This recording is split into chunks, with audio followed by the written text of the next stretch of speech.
कैलास गोरंट्याल यांचा भाजपात पक्षप्रवेश संपन्न झालाय। निवडणुकांच्या पार्श्वभूमीवर काँग्रेसला मोठा धक्का मिळालाय।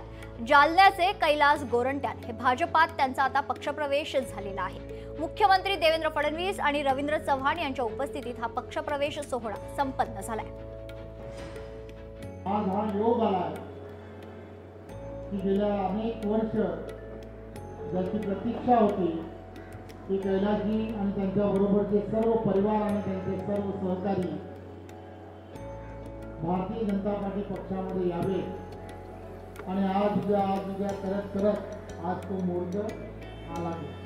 खरं तर कोणाकडून घेतला मुहूर्त ते त्यांना नंतर विचारणार, परंतु आज तो झाला। परंतु माझ्यासारख्या एका कार्यकर्त्याला एक आनंद आहे की एक चांगला जमिनीवरचा कार्यकर्ता आणि एक नेता आज भारतीय जनता पार्टी पक्षामध्ये प्रवेश करतो।